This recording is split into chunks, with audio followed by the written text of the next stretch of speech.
Hi guys, good afternoon and welcome to my new blog. তো আজকে আর কোনো blog video নয়, আজকে আমি একটা ছোট্ট আপডেট দিতে এসেছি। সেটা লাইভ আপডেট বলতে পারো। তো অনেক দিন ধরে আমার শরীরটা আমাকে সাথ দিচ্ছে না, যেটা আমার চোখ মুখ দেখেই হয়তো বুঝতে পারছো। তো যাই হোক, আগের শুক্রবার থেকে আমার সাথে এরকম হচ্ছে।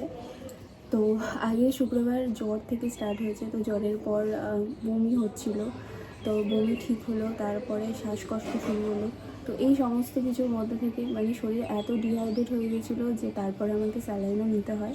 তো আমি হয়তো সবটা একবারে বলছি, কিন্তু এগুলো সব আমার ধাপে ধাপে হয়েছে। মানে সেই শুক্রবার থেকেই স্টার্ট হয়েছে।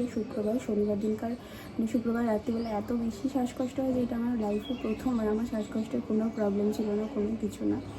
তো যাই হোক, সেই দিন সারা রাত তো ঘুমাতেই পারিনি। আমি না নিজে ঘুমিয়েছি, না ওকে ঘুমাতে দিয়েছি।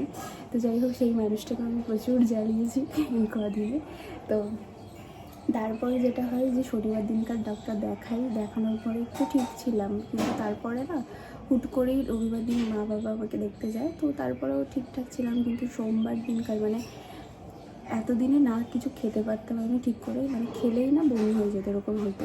তো সেই না খাওয়া দাওয়া থেকেই মানে এত প্রেশার লো হয়ে গেছে যে সেখান থেকে প্রেশার ফল্ট করে যায়, মানে সেন্সলেস হয়ে যায়। তো তারপর যাই হোক, আমাদের এখানকার যে আমি বিয়ের আগে যে ডক্টরকে দেখাতাম, তো সেই ডক্টরকেই দেখানোর জন্য এখানে আসি। মানে মা বাবাকে ওরা খবর দেয়, কারণ এখানে আমার মা বাবা তো সবসময় এইসব জিনিসগুলো দেখে অভ্যস্ত যে কখন কী হচ্ছে আমার শরীরে, কী প্রবলেম না প্রবলেম, বা সেন্সলেস হয়ে গেলে কী করতে হয়। কিন্তু ওরা ওটা প্রথমবার দেখার পর না ঘাবড়ে গিয়েছিল। আর আমি সেই মুহূর্তে দাঁড়িয়ে সত্যি কথা বলতে আমার কোনো সেন্সই ছিল না। মানে ইভেন ওইটুকু টাইম আমার কিছু মনেই নেই যে কী হয়েছিল না হয়েছিল। আমার এটুকু জাস্ট মনে আছে যে আমাকে সৌরভ বলছে যে তুমি একটু বারান্দায় গিয়ে বসো। তো যাই হোক, সেই বারান্দায় যেতে গিয়েই আমি হয়তো পড়ে গেছি বা কিছু একটা হয়েছে, কিন্তু তারপর আমার সত্যি বলতে ওইটুকু টাইমের মধ্যে আমার কিচ্ছু মনে নেই। তো ওর বাবা মাকে ফোন করে, তো বাবা মা যায় ওখানে গিয়ে। তারপর আমি যে ডাক্তারকে দেখাই আর কি, মানে বিয়ের আগে যাকে দেখাতাম তাকেই আবার সেদিনকারও দেখাই, কিন্তু সে আমাকে দেখার সঙ্গে সঙ্গে বলে আমাকে স্যালাইন দিতে হবে। তো যাই হোক, এতদিন সেই স্যালাইন চলছিল। এই রিসেন্ট বৃহস্পতিবার দিন ওটা আমার সব কিছু আবার বৃহস্পতিবার সন্ধ্যেবেলা থেকে ওটাকে খুলে দেয় আর কি, যে বলে মোটামুটি খাবার দাবার খেলে ঠিক হয়ে যাবে। কারণ যেখানে আমার 110/70 প্রেশার উঠলে বন্ধ করতে বলেছিলো, তো আমার সেখানে লাস্ট উঠেছিল 104/70। তো যাই হোক, তো খাওয়া দাওয়া এখন মোটামুটি ঠিকঠাকই চলছে। মানে এতদিন মানে সত্যি বলতে আমি কিচ্ছু খেতে পারতাম না। এবার তোমরা এটাকে অন্য দিক দিয়ে নিয়ে না যে অন্য কোনো শরীর খারাপের জন্য বা অন্য কিছু প্রেগনেন্সি রিলেটেড, সেই সমস্ত কিছু নয়। জাস্ট কী বলো তো, জ্বর হলে এমনিতেই মানুষ খেতে পারে না, তো আমারও ওই জিনিসটা হচ্ছিলো। আর আমার না কোনো কিছু হলেই আমার বমি হয়, মানে সেটা জ্বর হোক কি পটি হোক, সে যে কোনো কিছুতে, মানে এটা আমার বমির টেন্ডেন্সিটা আমার ছোটোবেলা থেকে, মানে যে কোনো কিছু ছোটো থেকে ছোটো হবে তো আমার বমি স্টার্ট হয়ে যাবে। তো সেই কারণেই এই জিনিসটা হচ্ছিলো। তো অনেকে কিছু বুঝতে পারবে না, ভুলভাল কমেন্ট করবে, তো সেই কারণে এটাকে আমি ক্লারিফিকেশান দিয়ে দিলাম।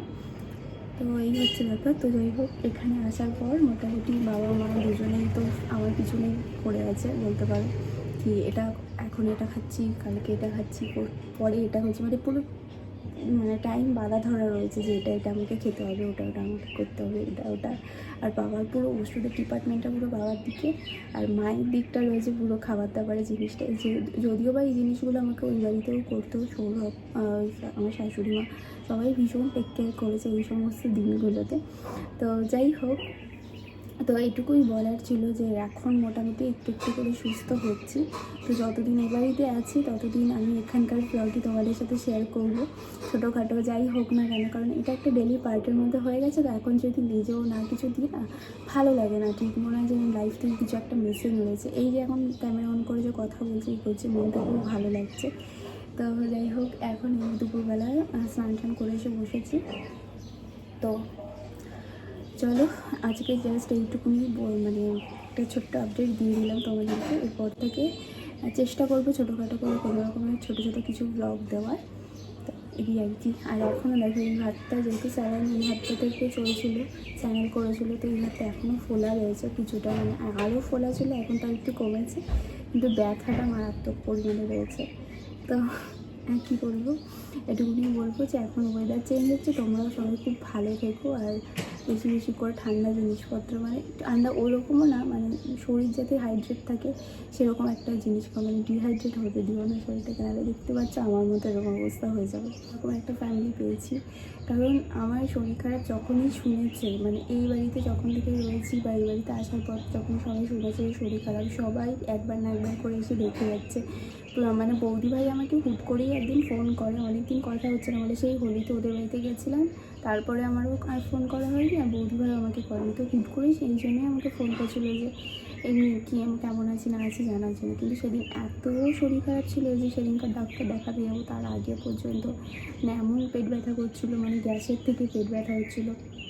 তো এই সমস্ত কিছু করে না মানে ভীষণ অবস্থা খারাপ ছিল। তো যাই হোক, সেই সময় না মানে বাড়িতে প্রত্যেকটা মানুষ মানে সবাই এসে একবার করে দেখেছে, আর মানে আমাকে, আর সবাই একটাই কথা বলছে যে আমাকে এইরকম দেখতে কারোরই ভালো লাগছে না, কারণ আমি তো এরকম থাকি না, আমি সবসময় মানে চটপটে এদিক ওদিক দৌড়াচ্ছি, সবার সাথে কথা বলছি, মানে এরকমভাবেই আমাকে সবাই দেখিয়েছে। কিন্তু ওইভাবে যে পড়ে আছি মানে জিনিসটা বেশ কেউই মানে মানে ভালো লাগছে না আর কি, সবারই খুব খারাপ লাগছে।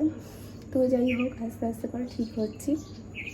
আর সবাই মোটামুটি এসেছিলো দেখতে, কথা বলতে। তো সবার সাথে কথা বলতে বলতে না এমনিতেও দেখবে মনটা ভালো লাগে। এই যদি আমি অন্য কোথাও থাকতাম বা হসপিটালে থাকতাম না, আমার অতটা ভালো লাগতো না। কিন্তু এখানে আসার পর সবাই রয়েছে, সবার সাথে কথা বলছি, বিকেল হলেও কেউ না কেউ আসছে, কথা বলছি, এই সমস্ত করেও মানে খুব হচ্ছে। তার মধ্যে উত্তু আমাকে সেই চুল টুল বেঁধে দিয়ে দিত, কারণ আমি তো নিজে হাত দিয়ে কিছু করতে পারতাম না, সবটা ওই ওকে বলতাম যে চুলটা একটু বেঁধে দিবি, একটু করে দে, তো ওই সব কিছু করে দিত। তো যাই হোক, এটাই বলে যে জয়েন্ট ফ্যামিলি থাকার এটাই একটা মজা। তো চলো, দেখা হবে নতুন একটা ভিডিওর সাথে, ততক্ষণের জন্য সবাই খুব ভালো থাকো, বাই।